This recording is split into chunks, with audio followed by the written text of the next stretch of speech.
Well, happy Tuesday, everybody. This is the day that the Lord has made. I'm choosing to rejoice and I'm choosing to be glad in it. What's up, everybody? It's a Tuesday edition of the Faith Room. I'm Pastor Nate, your host, and we're up in here one more day. Can we give God praise for waking us up this morning? Come on, everybody. Give him praise. Thank him for another day. You know how we do it. We speak well of our God. We declare our day. And then we tag and we share. It is going to be a phenomenal show today. Pastor Stephen Thurston, y'all know him. I don't even need to really introduce him anymore.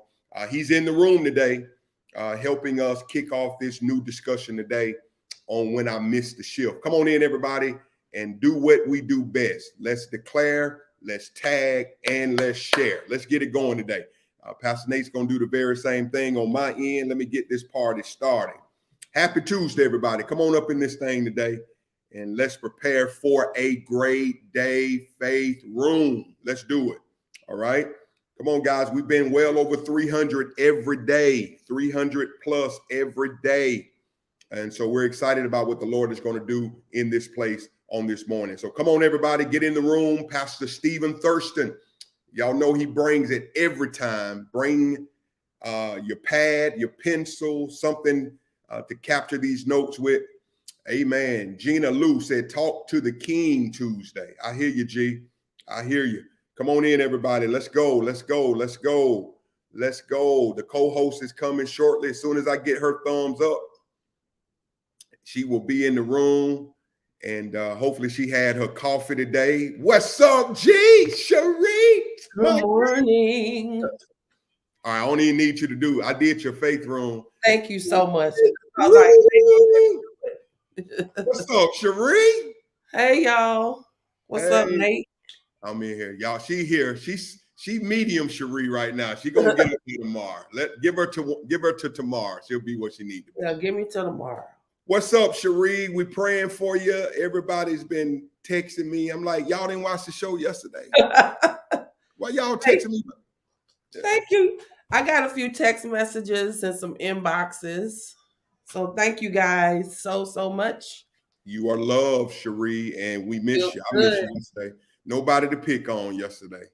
That's so sad. And you know, Mondays we come out the gate just fussing and all that. But you here today. I'm gonna go light today, y'all, because my sister don't feel good, but she here today. What's up, everybody? Come on in. Cherie, I done shared on my page, sis. I'm trying to. Oh, let me get in here. Let me do the same. Yeah. What's up, everybody? Come on in. What's up, Courtney? Triumphant Tuesday, Courtney said. So get on in here, Faith Room. Let's go to work today. Pastor Stephen Thurston, Chicago, Illinois, is in the building. It's a True to You Tuesday. What's up, KJ? Laverne Washington, Tanya Murphy, Taco Tuesday. I knew somebody was going to be carnal today. Come on, Taco Tuesday. We got to eat. Cherie, let me tell you something. Taco Tuesday on another level out here on the West Coast. They like Taco Tuesday is Taco Tuesday. Wow. I mean, it's another level Taco Tuesday. So it's not so much here. I mean, we got the food trucks and stuff, but right. Okay. I got you. Come on in. What's up, y'all? Good morning to your Faith Room. Let's go to work today, y'all. Let's get them in here. We're already at 100, Cherie, under 4 minutes. That's good. That's what's up. I'm declaring a 350. What did we get to yesterday? Do you remember? We hit 327 yesterday. That's what's at the highest. So I'm claiming 350 today. Glory to God. Can we do it, Cherie? We can do it. I know we can. We can do it. All right. Let's do it today. Ruby Barnes, what's up? What's up? What's up? Sonia, what's up? Portia say, don't play about my Taco Tuesday. I ain't messing with your taco. I ain't messing with your taco. What's up, everybody? Come on in. Good morning to you. Happy Tuesday to everybody. Cherie, you feeling a little better today, sis? I am. Yesterday I started feeling a little achy, but so far I'm good. I've taken my meds this morning, so I didn't want to go here coughing all over everything. No, I got you. I understand. Y'all come on and tag and share. Let's get some folk in the room today. Come on, guys. Pastor Thurston is absolutely. I can listen to Stephen Thurston all day. Just give me some tea and y'all leave me alone. I can listen to him all day. I haven't had coffee or anything, just so y'all know. But You want to go grab some? I'll be all right. We can wait. Go grab your cup. I'll put you backstage. I'll put me backstage. Go ahead. All right. I want you to be right when you get in here now. Come on back. Bye. All right, she'll be back in a minute. Cherie gets grumpy, y'all. She's sick and grumpy. I can't handle both of those. Not today. Not today. So let me, y'all, come on, y'all. Let's get, let's start at 200. We're at 152 right now. Let's start at 200, and then we'll get Pastor Thurston in this morning. Tell everybody who you know to get in the room today. I'm excited about what the Lord is going to do in this place on this morning through my brothers. Come on in. What's going on, Monica? Good to see you, sis. Lynn Pompey, if you want to know how to tag and share, that's how you do it right there.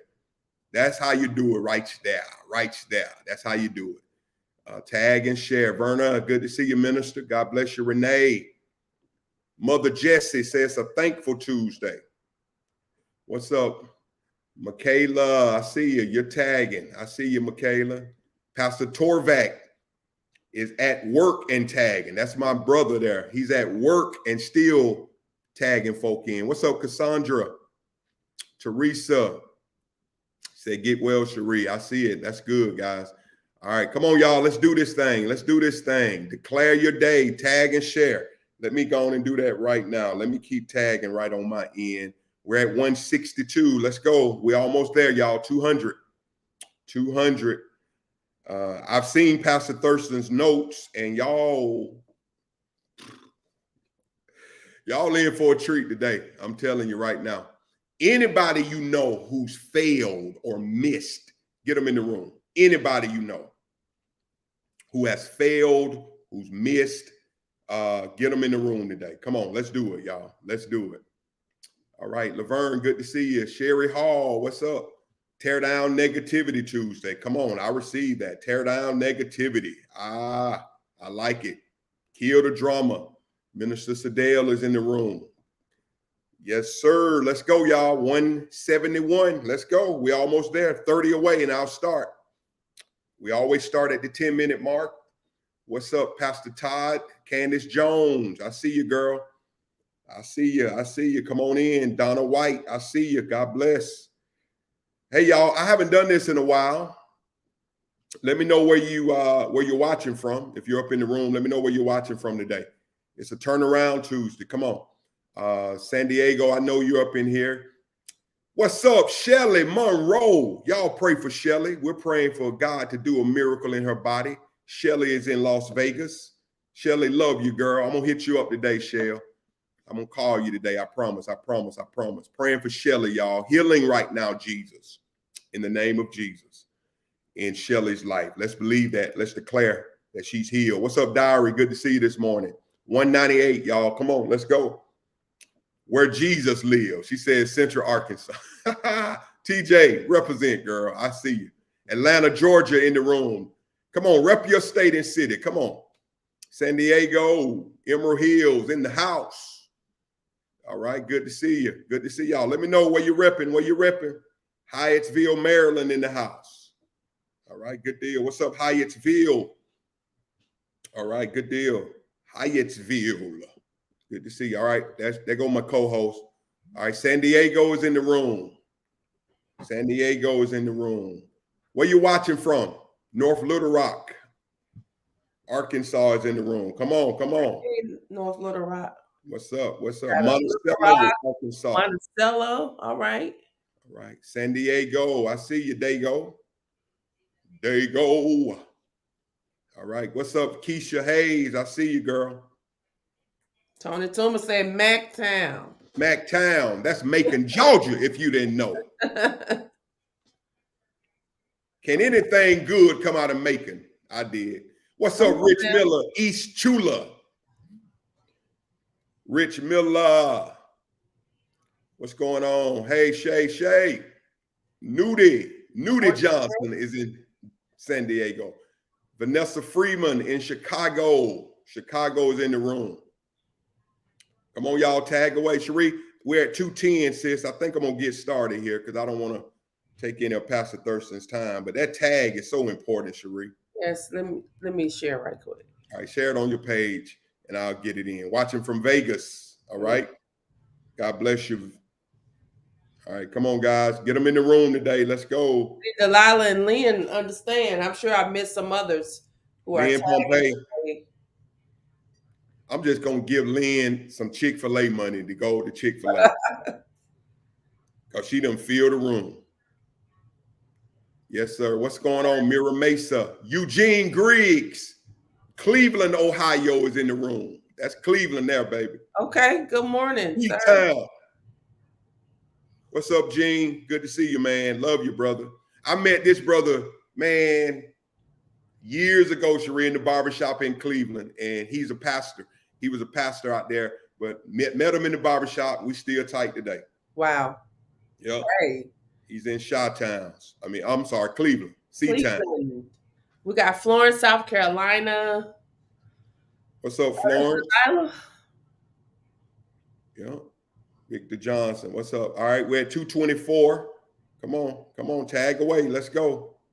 They're doing it. All right, y'all. We're gonna start in 2 minutes. Let's go. Sylvia Dunbar just been tagged. I think Sylvia already in the room, whoever tagged her. So she may she's over on YouTube. She may cuss you out, but it's okay. Hey, Brandy, glad to see you too. I'm sorry, Cherie. Christians don't curse. I'm sorry. Ah, okay. That's new. You know any Christians who curse, Cherie? Do I know Christians? Who cuss? Do I know any Christians? Who? They'll cuss y'all quick. Answer. I know. Do I know any Christians? Yes. Yes. You know any Christians who cuss? Yes. Somebody typed in me. Y'all ain't got to confess it. No confessions, please. Ain't no pope. Necessary. I'm talking about they waving their hands. Somebody told me they went in that little confession. You know, with the Pope, they go in that little thing and they said they confessed theirs, and then they asked the Pope. They said, "Now it's your turn."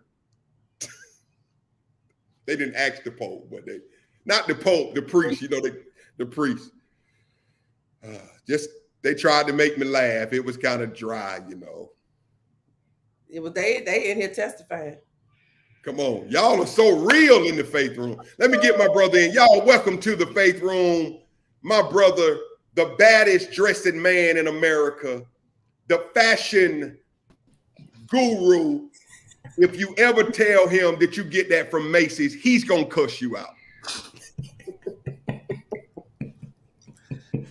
Good morning. What's up, man? Good to see you all. Elder Cherie, last time I was on, you were sick. You were just coming from the dentist and you were still suffering. So what's with this timing of me coming on? Because I just came from the dentist again. But something ain't right with that dentist, Thurston. What you think, bro? Yes. Something needs to shift. Something going on with the dentist. I didn't know that my temporary crown fell out. Did I tell you that? No, you didn't tell me that. I ain't had time. Been so much other stuff going on. Yeah, so I was supposed to go back and get that fixed yesterday, but I can't. I have to wait. So Thurston's got a lot going on, bro. Too much. Yeah.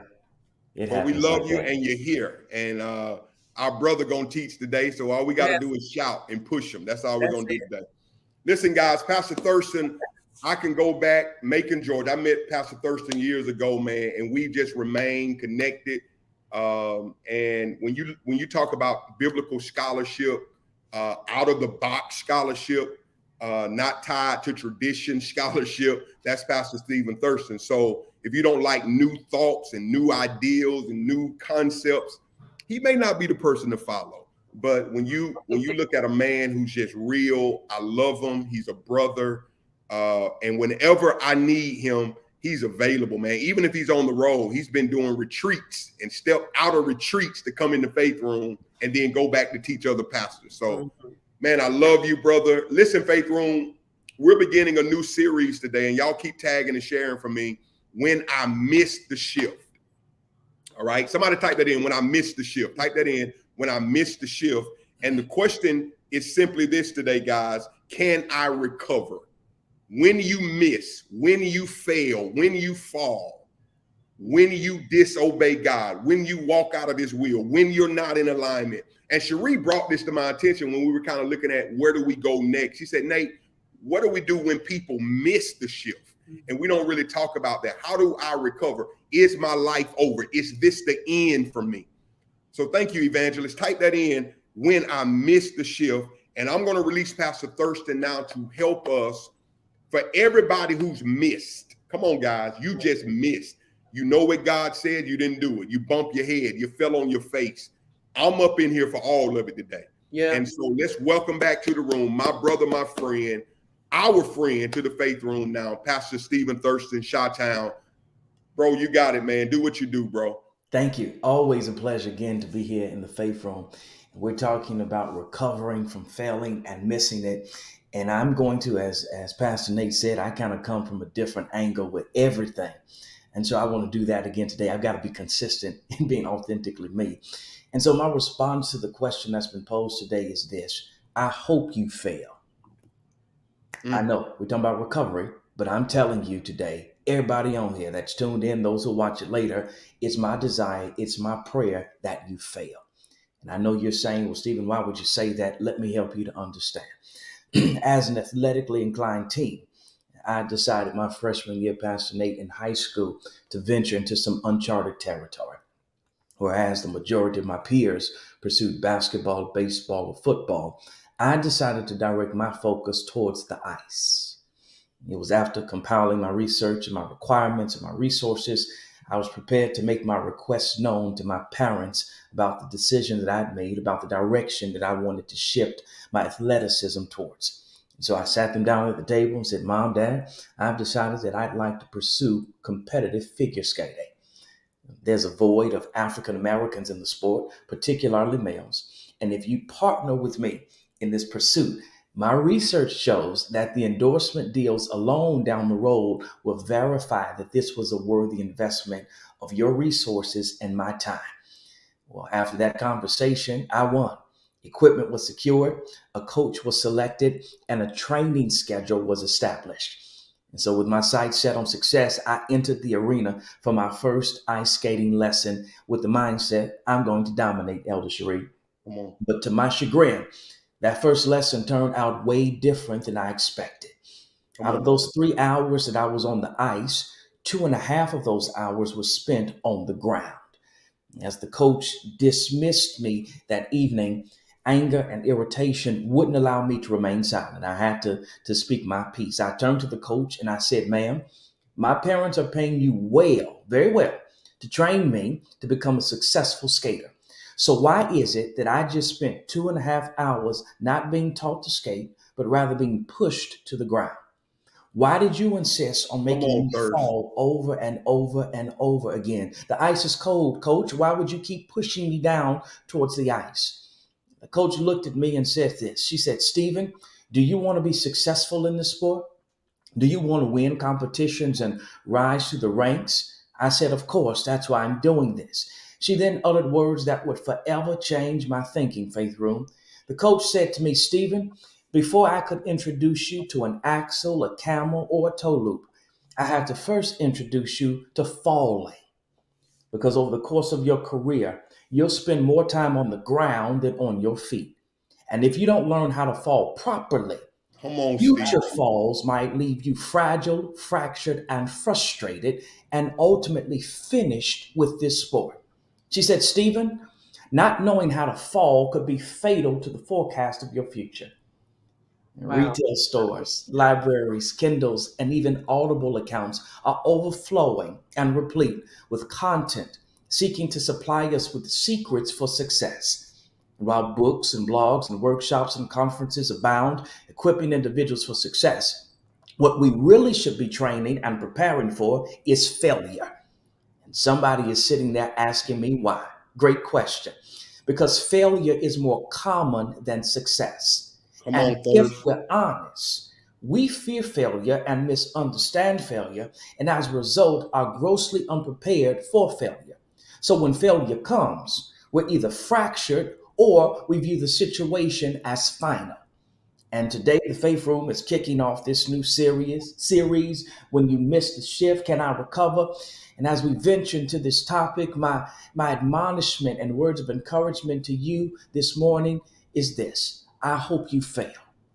You should see the look on some of your faces. I can see it through the screen. I see you over there looking at me, still bewildered. Your nonverbal communication is screaming out at me right now, saying, Stephen, that's oxymoronic. We're gathered in the faith room this morning, expecting for you to give us a word of hope. Yet you're telling us that you hope we fail? Yes, that's exactly what I said, and I meant it. Because what I ultimately learned from my skating coach was that failure shouldn't be viewed as final or fatal, but rather as fertilizer for the future. I'm just trying to That's get you good. to see that we don't lose. We either win or we learn. That's it. Our failures are tools of learning and stepping stones towards the success that we're seeking. Come on, think about it. Mhm. When a baby is learning to walk, after successive failures, no one ever says to that child, don't worry about it. You can just stay on all fours and crawl for the balance of your life. No, we keep encouraging them. We keep helping them. We keep guiding them until one day they get it, because every failed attempt gets them closer and closer towards success. But something seemingly happens around adolescence that carries over into adulthood. We start looking at failure with eyes of scorn, as if it's the worst thing that could Come have on, ever man. happened to Come us. on, sir. Thus, many of us live lives with lids. We live lives risk adverse, playing it safe, with an abundance of excuses in tow. We don't like to talk about it or admit it because we're caught up in pretentious presentations, but there's a lot of failure today in this faith room. Come on, sir. I know that Instagram grants us the opportunity to apply filters that cover and conceal the blemishes. Facebook allows us to post the edited scenes from our lives rather than the unedited stories of our lives. But the real deal is that everybody fails. Talk, Everybody sirs. errs. Everybody makes mistakes because the essence of humanity is imperfection. Failure simply is a fact of life. And even when we view life, the life of Jesus, through the lens of his cultural context, Pastor Nate, the argument can be made that Jesus experienced failure. Come on, let's look at the facts. He was murdered at 33 by the police because he was viewed as a radical and a political threat to the Roman government. Talk, sirs. Jesus didn't fulfill the hopes and the dreams of many who thought the kingdom that he spoke of establishing would replace the kingdom they were currently living within. From a human perspective, it can be argued that Jesus even failed. But you know what? The funny fact that's shared between both failure and success is that they're both subjective. And the amazing Come on, thing sir. is that God can take what looks like failure and feels like failure and finesse it into something that's favorable. Come on, sir. Growing up without your father in your life may have felt like failure, but his absence prevented his narcissistic, nasty, obsessive, controlling, and mean traits from transferring onto you. Your grandmother raised you while your mama was out living her best life. But if you'd been subjected to her rearing, you'd be crazy as hell by now. The trend of unwed teenage pregnancy may have Come on continued with now. you, and you may have moved through life confusing sex for intimacy in pursuit of love. The unexpected termination from the job, it felt like failure, but ever since they let you go, people have been telling you how much younger and vibrant and energetic you look because the toxicity of that environment was aging you and killing you softly from the inside out. Talk, man.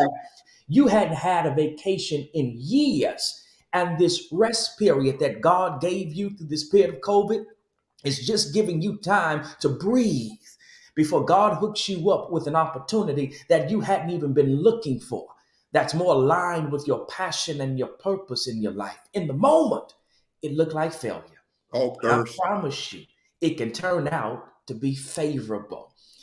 I know somebody's tuned in and you set the date. You gotten fitted for the dress and put a deposit on the honeymoon.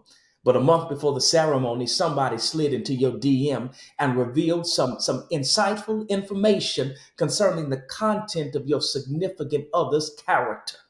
Talk, Casting the sirs. wedding felt and looked like failure. But somebody here ought to be able to testify that what looked like failure was just our heavenly manufacturer protecting us from dangers seen and unseen. It might look like failure, it might feel like failure, but I'm here to remind you today in the faith room that it's just fertilizer for a favorable future. Hog thirsting. Oh, you helping, man. Man, it was on December 10th, 1914, Pastor Nate, at 5:30 p.m. that a massive explosion erupted, engulfing the buildings in Thomas Edison's plant. Between 6 to 8 fire departments had now rushed to the scene, but the heat was too intense and the water pressure was too low to douse the flames. As Edison stood calmly watching flames destroy years of records and prototypes, an estimated $23 million in damages in 1914, which insurance only covered 1/3 of, he told his son, "Go get your mother. Bring her over here. She'll never see another fire of this magnitude in her lifetime." That next morning, the 67-year-old Edison stood looking at the ruins. And this is what he said, Pastor Nate.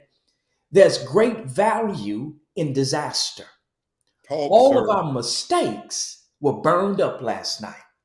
And thank God we can now start anew and afresh. Thurston. Thomas Edison and his team went on to make $10 million in revenue the very next year. Listen, to achieve great things, we've got to be able to endure tragedy and setback. As an entrepreneur, I've learned that serious entrepreneurs, real hustlers in life, will use failure as a back door to success. And we're able to do that through growth and understanding. So as you fail throughout life, there are 4 things that need to happen. Number 1, I need you to acknowledge the failure and refuse to hide behind lame excuses. It's real. You're not too blessed to be stressed. No, it's real. It happened. I'm not going to claim it. Hell, that don't change nothing. It happened. Acknowledge the failure and refuse to hide behind lame excuses. Number 2, you got to confess any part that you played that may have been involved in the failure. We got to stop acting like we don't make stupid decisions, that we don't mess up, that we don't throw a monkey wrench, that we don't ignore God's voice, God's leadings, God's promptings. Number 3, we got to perform an autopsy on the failure in order to learn from the failure. They're nuggets that we can glean from any and every experience. We ought to be in a perpetual state of learning. And then number 4, we've got to put the failure behind us. That's how you recover. Some of us are holding on to past mistakes and failures and issues and can't move forward, not because God isn't speaking, not because God isn't moving, not because God hasn't opened new doors and new windows and opportunities and aligned things for your success, but you're holding on to stuff and you put up your own wall and barricade and barrier. The wisdom that's gained from failure is incontrovertible. So tell me again, why you're so afraid of failure? Can I let you in on a secret? Chasing failure will take you further than chasing success ever will. Say it again, bro. Now hear me. Chasing failure will take you farther than chasing success ever will. Now, please don't get it twisted. I'm not giving you an excuse to be lazy and to put forth zero effort to ensure failure. That's not the principle that I'm seeking to profess today. On the contrary, I'm suggesting that you try, that you go for it without fear of failure, understanding that if failure happens, number 1, you've been equipped to fail properly because you're leaving the faith room today with a new perspective on failure. And then number 2, you fully understand that failure isn't final, it's just fertilizer. Come on here, man. It's helping you to grow, to get better, to be more equipped for what the next thing is, the next chapter, the next experience, the next level of your life. And somebody's sitting there and they're saying, Stephen, I get it. I understand now why you hope I fail. Failure isn't an option. It's a necessity if I'm going to be successful in life. But Stephen, once I've embraced failure, how do I transition from the failure into success? That's a great question. How is it that I recover from the failures that I've experienced in my past? How do I avoid getting stuck where I am right now? Those are great questions. I'm so glad you asked. So let me give you 4 practical principles that can guide you in this transition, and I'll be out of your room, out of the room, faith room. Number one, you've got to have vision. Number one, you've got to have vision. You have to have a mental image of what the future can or will be. You got to know where you're going and have a plan to get there. It's not just going to fall out of the sky. I don't care how much you lay at the altar and cry and snot and throw money at the altar. It ain't going to come. Like, you got to get a plan together. And oftentimes, when we're praying to God about what it is that we desire in our life or what we're looking for God to say to us, God often responds to us with a plan. And then it's up to us to put the plan into action. You got to know where you're going and have a plan to get there. You got to have this plan because discipline without direction leads to drudgery.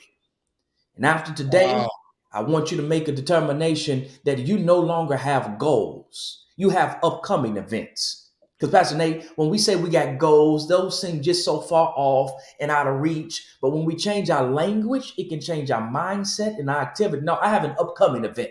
Something's around the corner that I have to get to, that I have to hit. So number one, we got to have vision. Number two, we've got to have vigor. We got to have vigor. We've got to have strength and sturdiness.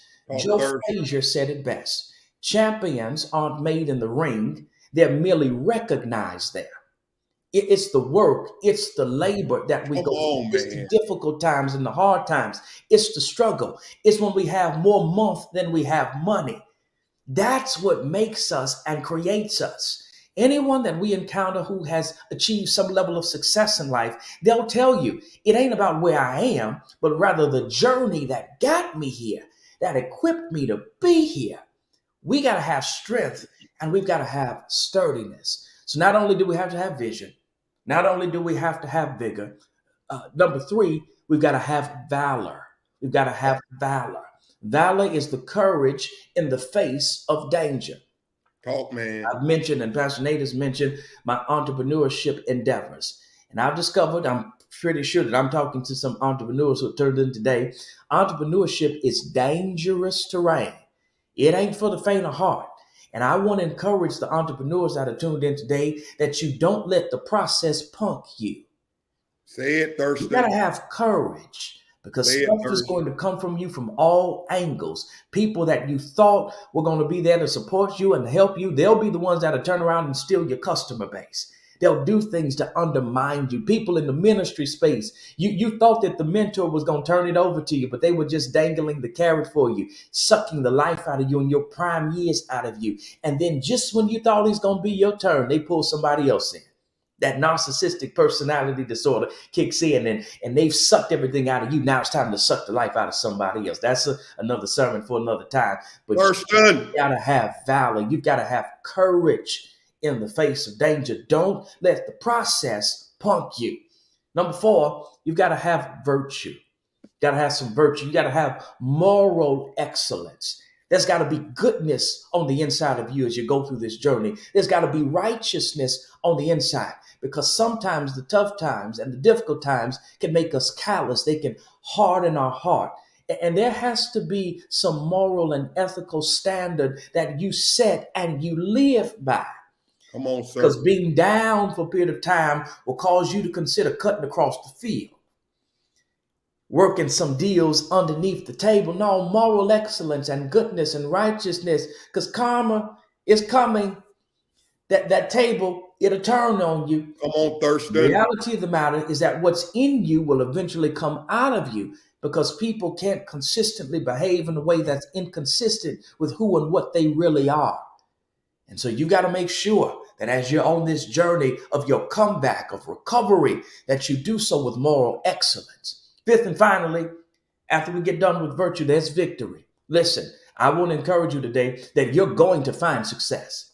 May not come when you want it. I sound churchy right there. May not look like you expect it to look, but I promise you, if you keep your hand to the plow, as the old saints would say, you will find success. And your success won't necessarily look like somebody else's success. Come on, sir. I want to encourage us to stop judging ourselves based upon other people's edited, framed, polished up presentations of what they have. I hate when people say to me, Pastor Nate, oh, I trade my life for your life. No, you wouldn't.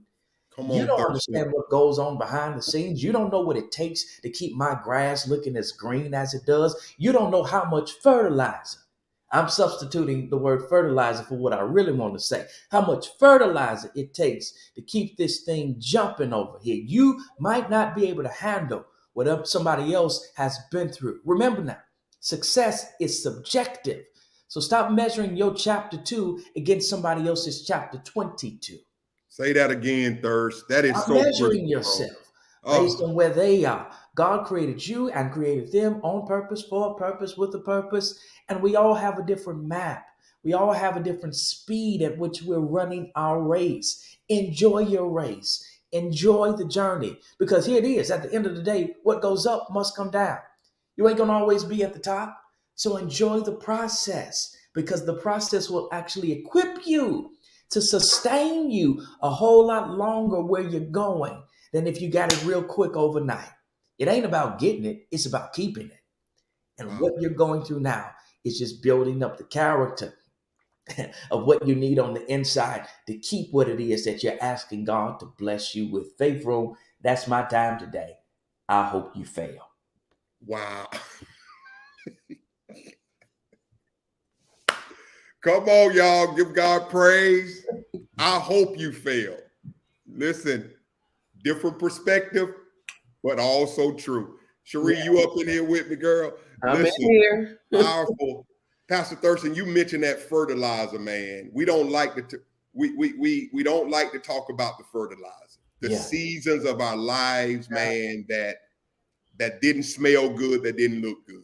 yep, But it's those moments, and I think that's critical for the room to hear today, man. It's those moments that really propel us, push us to that next level. yeah, The fertilizer, yeah. the dung of life.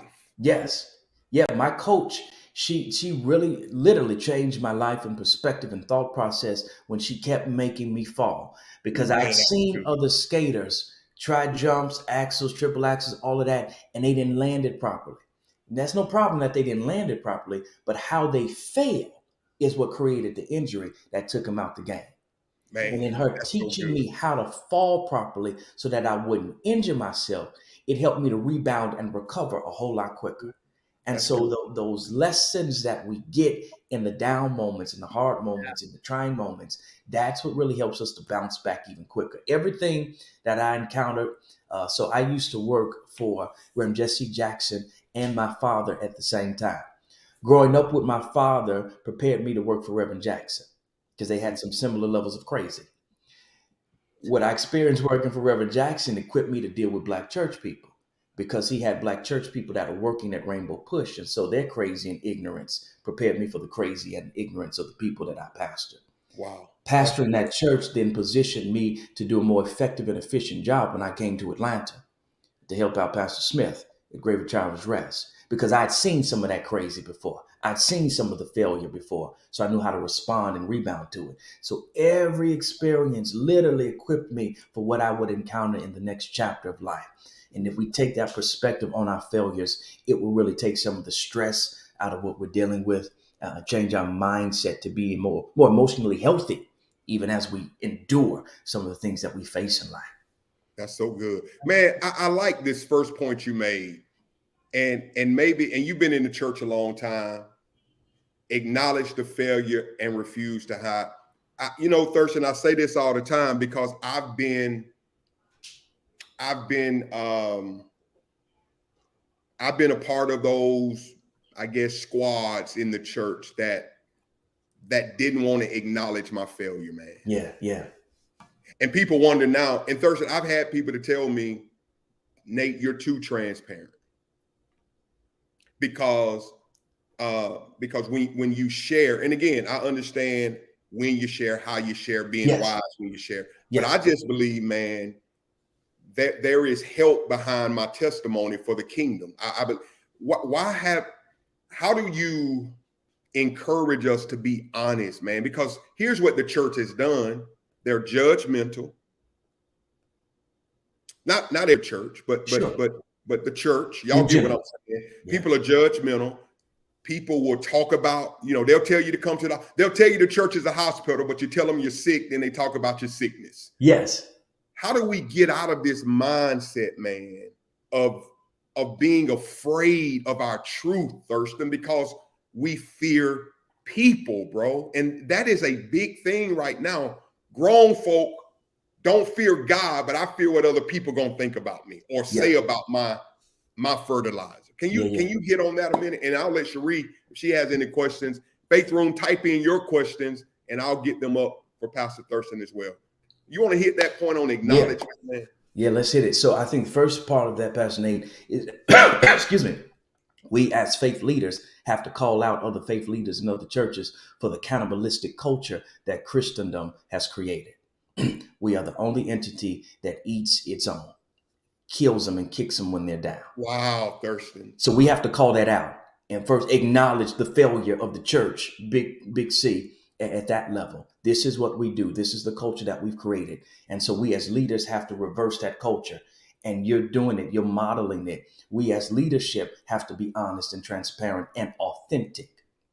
Authenticity is one of the leading factors why people don't engage the faith space with faith leaders, with churches, because they feel that we're fake. Those who are de-churched and unchurched feel that we're fake. We're hypocrites. We put up this pretentious presentation. There's no substance to it. We live double lives. We're two-faced. We have to be honest and transparent and cut out the BS so that people can see that we're just as human. We've got the same issues and challenges and wrestle with some of the same tensions, even in our own faith walk, that they do. And I believe that breaks down the barriers to encourage other people to share their story, to share their testimony, and then exposing them to the transformative nature of testimony. Right. Allowing people to walk through the trajectory of their life and of their story so that they can see, I was here and now I'm there, and this is how I got there. And I'm willing to walk with you as you make that same journey, because I was just as messed up as you are right now. So with empathy, I can engage with you. Let's walk this thing out together. That's so good. But it starts at leadership. Came in. Go ahead, Pastor. Go ahead. It starts at the leadership level. Leadership level. That's good. Y'all type in your questions. Love lady, how do I open up and be honest without getting the wrong response or discouraging response? I think you maybe just hit that. How do I open up and be honest? Don't worry about the response. That's their stuff. You bring your full self to the table. You bring your authenticity to the table. And if you encounter individuals that can't handle you for who you are and your truth, then you find another tribe to connect with. You learn the lesson. All right, I understand that this is the parameter. This is the line by which I can walk through with this person. I can't go over this. No problem. Let me get with a therapist. Let me get with another counselor. Let me get with a pastor. Let me get with another safe individual that can handle me and help me to walk through this stuff with me. That's good. We're at 309 right now, guys. 309 right now. Here's a question. Ms. Hughes, how do you move forward after you've acknowledged the failure and the hurt? You acknowledge the failure and the hurt is still present. Yeah. Especially when you know it's time to keep moving. You got that first? Do you understand? I got it. Yeah, I hear what's being said there.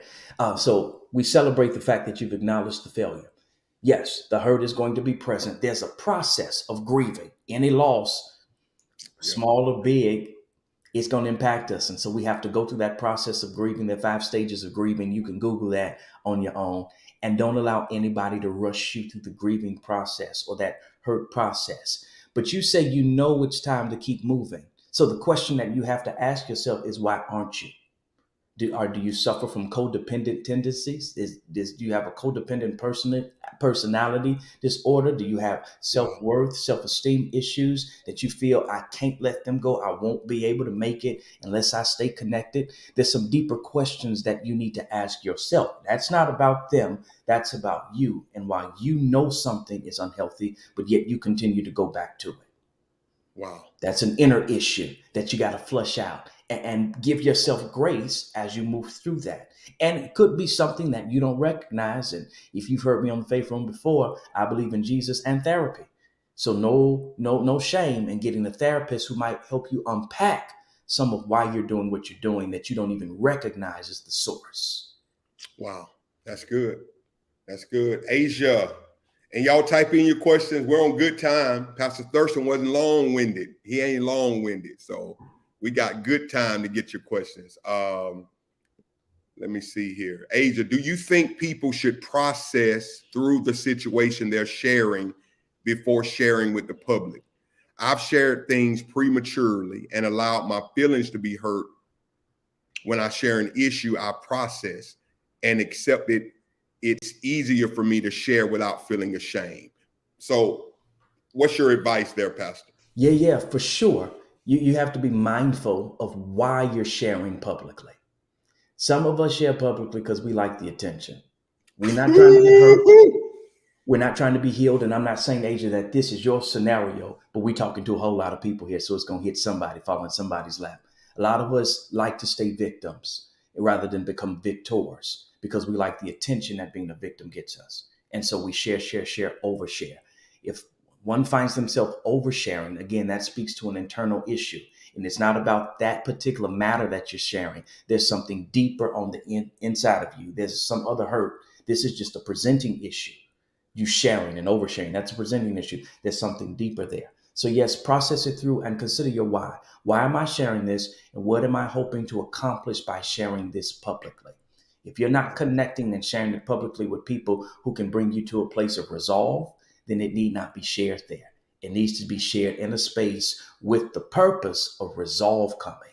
I'm sharing this with individuals who can literally help me, give me insight, counsel, wisdom, resources that help me get to my desired end. That's good. Cherie, you okay up there, girl? I'm wonderful. This is good. This is good. Listen, Gina said, what steps do you take in not letting your ego? Oh, Thurston, you deal a lot with ego. Yeah. Narcissistic behavior. Get in the way of your development. Ego. Gina, there's a great book I want you to buy right now. Pull out your phone, go to Amazon. It's entitled Ego is the Enemy. Ego is the Enemy. It's an amazing book. Great read. It's going to change your life. I want everybody to get that book. Ego is the enemy. Let me type that in. Ego is the enemy. And in many cases, what drives what we do, the decisions that we make and the actions that we take is our ego. And if we can learn to put that in check, life would literally be different for a whole lot of us. Our stress levels would be different. How we respond versus how we react would be different. And we've got to put that thing in check. That book gives you a blueprint on putting your ego in check. So please get that book, and it'll help you to not allow your ego to block blessings and to block people from giving you what you need to grow. Ego is the enemy. You can find that on Amazon. Right? Amazon. Holiday. Yeah. Ego is the enemy. Okay, good deal. All right. Cherie, you have any thoughts on what was said today? And then we'll take a couple more questions. Anything on what a great perspective, y'all. We need to fail. I hope you fail because of what's behind that. Cherie, anything you want to share, thoughts? I would just say that, I think it was I don't remember who asked the question about after you have acknowledged the failure and the hurt is still there, how can you go on? Right. I need you to know you can still win. Yeah. You like when we're talking about the shift, you might have missed that opportunity. You missed it. I mean, it's gone. The truth is gone, but you can still what I want to say, don't ever turn on yourself. Don't ever turn on yourself. Always, the Bible teaches us if a man's heart condemns him, you can't hear from the Father, or you can't be in tune with God. So you can't have trust in God or confidence in God. I believe that's how it says in 1 John chapter 4. So if your heart condemns you, there's no way you can have confidence in God. And you need to know that God can still present another situation. It might not be what you missed, but you can still win again. So don't get stuck in a rut and think that your failure or the fact that you missed the shift is a punishment or a life sentence, Yes. because it's not. You need to just start praying for God to show you the next doors, to make other doors present, and just be ready. Um, and then to Asia's thing, don't get stuck. Don't be the one sharing. And again, we're not saying you are, but if you're the person that's sharing just to get attention, Right. don't become a victim. That victim mentality, I found out to change your whole voice. Because now you'll start talking like a victim. You'll start Yeah. being vindictive. You got to get somebody back, or you got to you mad at everybody, venomous. Yeah. So don't be a victim. Just know you can win again. Acknowledge that I missed it because of some bad choices, or I don't know. I just decided to do my own thing, but I missed the shift of God. People get It's sick kind of of folk life who always sentence. play the victim. Amen. To Yeah, that. we do. For sure. We can tell, and we avoid the victims. Yes. Yeah. Yeah. How many of us don't do this? You mentioned performing autopsy on the failure. Thirst, can you elaborate what an autopsy is opening up? Can you elaborate on what that looks like? Somebody just texted me that. Sure. I don't know why they ain't typing in the comment. Go ahead. For sure. So I'm a project manager, PMP, and one of the things in our 5 phases of every project is closing. Closing is the 5th stage. And a part of that process, we have to do what's called lessons learned. And so we create documentation. We write about what was good, what was bad, what vendor we'll use again, who we didn't like, how people like to be communicated, every lesson that was learned. And we package that up so that when this project or a similar project is done in the future, if we're on the project or even if somebody else comes, we leave them with the same level of information that we would have wanted to have when we started. And so we need to go back through whatever the project was, whatever the thing was, and look at every nut and bolt of it and take the notes from it to see what we can glean and learn. Because here's the reality. Lessons keep coming back to us until we learn what we're supposed to get from them.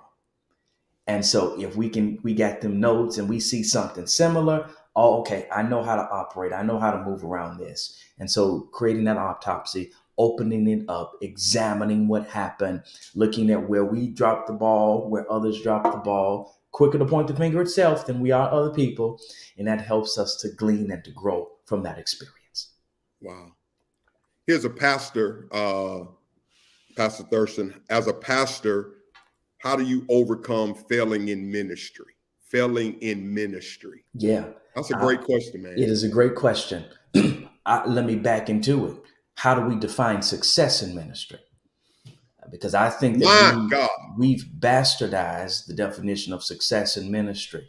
We look at budgets and butts in the seat and buildings, and that does not necessarily equate to success in ministry. So why is it that you think you failed? What expectation did you have that you didn't meet or meet yet? That could have not been the right situation. That could not have been the crowd that you've been called to. There could have been constraints put on you. God called you to that place, but you had deacons and trustees that were serving as the devil's advocate to block what you were seeking to do, that you were equipped to do. Because they ain't never had a title. They ain't never been nobody else in life until they got put on the deacon board, the usher board, trustee board. They ain't nothing. And so they come in there trying to be something and quenching the spirit that God is breathing to you to breathe life. So you could just be in the wrong place for this season that God has to shift you out. And the same things that you were trying to do in that place are going to shoot up in another place with the right people, with the right spirit. So we have to be careful about putting that pressure on ourselves that we failed. No, not necessarily. This is somebody else's platform, so I can't use the words that I want to use. Yeah, It could just be that you need to be in a different place to utilize the gifts that God has given you to get the results that you know that God promised you get from the gift sets that he's given you. Say them deacons, the devil's advocate, huh? Devil's advocates. They don't understand proper ecclesiology and what their role is. Trustees and deacons telling the pastor what to do. Show me that in the text. Show me that in the text. In Greek, Hebrew, or Aramaic. I You got never seen it.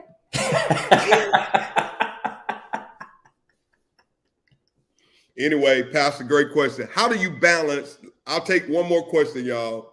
How do you find balance during the autopsy and not obsess on what we should have and could have done? Should have and could have done. Yeah, that's a great question, Asia. You recognize that the autopsy is only done on dead stuff. It has no resurrection. It ain't coming back. It's over. And so you're only going in to glean lessons learned. That's it. That's all. After the autopsy is performed, the body is sewed up. It's put in the coffin. The coffin is put 6 feet under. Dirt is put on top of it. You cry and you move on. You have to take the same approach with the autopsies that you perform on the failures in life that the mortician performs on the dead bodies that come through the funeral home. Same process. Get what you're going to get out of it, lessons learned, and now we're moving on to the next thing. And Absolutely. the next thing is going to be better because I'm going to fail forward. I'm now not going to make the same mistakes that I made before. And here's how you know you're growing. When you have new failures, new mistakes, new issues, not repeated mistakes and repeated issues. That's good, Thurston. And Thurston, Michelle said, failure is powerful too. Every time I failed, it pushed me to want to accomplish my goals more than when I started out. I take on the by all means necessary attitude. That's it, Michelle. I love it. Thurston, I got to let you close with this, man. You being a relationship guy, and we get it all the time. Relationships that don't work, man. Divorce is on a rise now. Divorce is high, bro, right now. Yes, sir. And then there is people who it just didn't work, bro. And I know you shared in here before a relationship for you that didn't work. Very transparent moment. So Thurston, you're still in your right mind. You still look great, man. Through that relationship not working, what do you say in closing? What do you say to Cherie and other single people in the room? Relationships didn't work, whether it's single by choice, divorce, whatever the case may be. How do you encourage them that all men are dogs, all women are gold diggers? Because that's the mindset. Everybody want my money. Yeah. Nobody's gonna ever be like my husband or wife. So the widow feels like I can't never, I don't know, man. You want to close with that? Y'all listen in to this now. I think Sure, this will help. Thank you for bringing that portion of this up. Here's the question that I ask every single: would you date you? Would you marry you? The you that you are right now. If you're not comfortable in loving you, in appreciating you, in desiring you, the you that you are, why would you expect that somebody else will? It's only when we become comfortable with where we are, with who we are, in our core, in our nakedness, that we're really able to kind of find somebody else to connect with. And so that focus needs to be placed on become a better version of you, changing what's within so that you can change what's around. That's the motto of what I do with Mirror Moments, changing what's within so that you can change what's around. Focus the energy and the effort on celebrating you, advancing you, equipping you, so that you can meet and be prepared for what may come, and then open yourself up. Because again, Pastor Nate, a lot of people that say that, they ain't even putting themselves out there to be caught, to be found, to be discovered. You've become hermits. And then you start wallowing in where you were and doing a bunch of stuff that damages you emotionally, mentally, and even spiritually. And so work on you, become a better version of you, and to put yourself out in the space where the new you, the improved you can be discovered. Get outside of your comfort zone. You just help the single women because they've been taught in the church. And I think I need to teach this more at my ministry. The woman, they're waiting to be found because a man that findeth a wife. Misinterpretation of that text. I need somebody taking English class. That's not what that is saying, that you're supposed to be found like that. That we're not Christopher Columbus. That's not how that works. It's not what that text means. Make yourself available. Lady, because women are known to be fast if they put themselves in position to be caught. People be talking about Ruth and Boaz all the time, and I'm waiting on my Boaz. Read the text. Ruth had WAP. She went and laid at his feet. She went and did what was needful and necessary to secure her Boaz. Since you want to be biblical and spiritual, go do what Ruth did. On that note, listen, Cherie itching now. Why you itching? Why you scratching now? The whole show, you just you ain't moved the whole show. Y'all, we bring this stuff up because biblical context, and I teach our preachers that you got to get the text in its original, and we take stuff and it's just gone. So anyway, love you guys. Cherie, I'm gonna let you offer the opportunity for those who want to sow into Pastor Thurston. They can do that. The Faith Room one. Anybody who want to show a sow into his life. And let me tell y'all, man, Pastor Thurston is a blessed man. And but this seed is just for the word, and whatever he decides to do with it, whether it's sow it back into the room or bless somebody else, or do what he wants to do. We want to be a blessing to him. So just put in Pastor Thurston. Cherie, you want to? It's a great day, man. Whew. Yes, every seed we sow is not because somebody is needy. We sow because that's good ground. And so right. Sow up, if that's what it is. So just sow into what you have received today. I say it all the time. The word that we get here, the information that we get here inside the Faith Room, people pay to get that. And so because he has taken out of his time, he's been so generous toward us to come and sit with us and to just pour out. I think it's only right that we don't just have this gimme, gimme, gimme mentality, but that we sow into so that he can further his ministry. He can go far. And so that you can have that added to your account in heaven. So again, if you want to be a blessing, here is our cash tag. It's $. Don't leave out the Faith Room 1. I noticed a lot of people just type in $ Faith Room and then it's over somewhere else, but always include the. So make sure you do that, and you'll see the return. I promise you. Absolutely. You will see the harvest. Absolutely. You don't have to. We never force you to, but if you feel led, so many people ask us. That's why we put it up every day, because we are asked. Opportunity. Yeah. So don't think this is what we do No, we do it because y'all are asking to do it. Pastor Thurston, thank you. I think everybody about to go read Ruth right now. Every Bible is out because they ain't even thinking about nothing else I said. They're thinking about Ruth and Boaz right now. Somebody was already doing that. Oh, yes, Lord. Jesus. Yeah. Thank you, man. I love you, Pastor. Love What's the weather like in Chicago, man? Say it one more time. Is it warming up in Chicago now? It was just snow another day, man. Snow? Yeah, we had snow flurries. Wow. God ain't pleased with us. I'm headed back to Morocco. Chicago. I'm out of here. Love you, man. Love y'all too. All right. What a great show, Cherie. Yes. Hey, man, what a great show. And we're going to get Pastor Thurston back, man, particularly as we move into other topics on relationships. What are you looking at, Cherie? Kadri. Oh, yeah. He heard me. They owe that. Yeah. Good deal. Cherie, we love you. Thank you for being here, girl. I know you've been under the weather, but you pushed through today. You pushed through. Yes. So y'all have a great day on purpose. Make sure you remember this teaching tomorrow. Yeah, they doing the scratching I did. Cherie, when you start.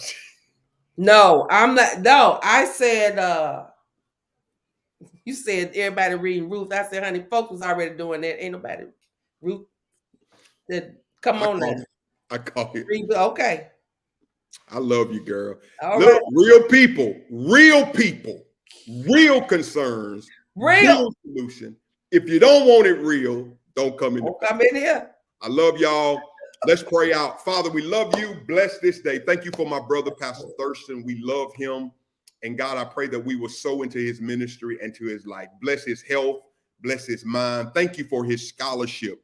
Thank you, God, for his wisdom. Thank you for how he's blessed, not just the Faith Room, but how he's being used to bless the body of Christ. Give us strength today. We love you in Jesus' name. Amen. Y'all take care, Faith Room. We'll see you tomorrow. Hey, subject matter, when you miss the shift, we'll have another guest in the morning. I won't tell you who, but they're coming. Take care. Peace.